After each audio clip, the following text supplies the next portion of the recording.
Feminism, page 24. In the past few decades, a new approach has emerged which challenges the way that sociologists have looked at the society they study. Feminism criticises sociology for uncritically adopting a male perspective and marginalising the roles of females in society. Feminists believe that this failure both reflects and contributes to the undervaluing of women. Why has sociology had so little to say about women's lives and experiences? Predominantly, of course, because sociologists have been male, therefore they've looked at things from their perspective and they've looked at things that interest them. So feminism is saying, hold on, there's another half to society and you've got to bring them into it as well. Mainstream sociology. Prior to the 1960s, there was undoubtedly a strong case for arguing that sociology could be seen as male ideology. Women did not figure in studies of social mobility. Little was written about women and deviance. Their natural domestic role went largely unquestioned. Studies of work were largely about men. Feminists argue that the consequence of this mainstream research is that women have been ignored, distorted and marginalised in sociology. Okay? So there was no there were no studies about what women were doing, and the smaller, minority number of women who were actually participating in things that sociologists were interested in were just ignored. Feminist responses. Following the realisation that sociology has looked at society only from a male perspective, feminists have responded by trying to create a sociology that explores and attempts to explain women's subordination and places women at the centre of the sociological study. It has not been a unified response, but one which has taken three directions: integrationist, separatist and reconceptualist. The integrationist approach argues that sexism in sociology can be overcome by making every attempt to take the role of women into account when looking at work, leisure, crime, education and so on, grafting them on to the existing body of knowledge. The separatist approach argues that women should be studied separately from men on the grounds that all women's experience is qualitatively different from men's.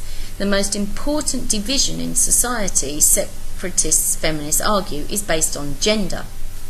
The reconceptualist approach argues that it is not possible to make up for the imbalance in sociology by simply including women in existing research or by constructing a sociology of women only.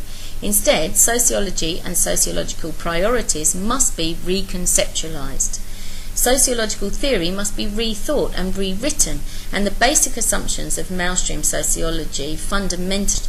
This third view implies a revolution in the way sociology is practiced, breaking down the traditional categories of sociology and emphasising new priorities, especially the private sphere of the home and domestic relationships. Okay, so I think the titles of the feminist views here make it fairly obvious what they're looking at. So the first is saying, okay, well let's just do the research and put women into it and then just tack it onto the research that's already gone on. The second says, no, you have to look at women separately and individually and use and look at them from that perspective. And then the third says, no, what you have to do is start again. Start all the research again, but this time include women in there and reinterpret it all. Feminism, a new perspective? Are we then entitled to add feminism to the list of existing perspectives in sociology, functionism, Marxism, Weberism, ethnomethodology and symbolic interactionism? Abbott and Wallace argue that the answer is no, because there are a number of distinct feminist perspectives, not just one. Feminist sociologists may embrace other perspectives. What they have in common is a commitment to looking at the world through the female prism.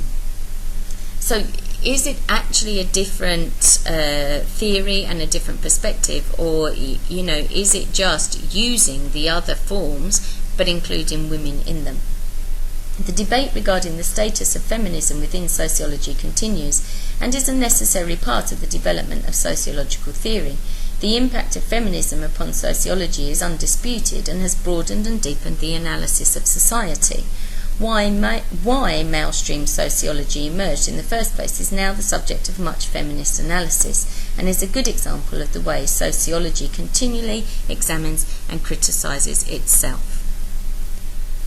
Now this is all well and good, but now should we be saying, okay, well then we need to have a child-centred view of sociology? but then can children actually perform the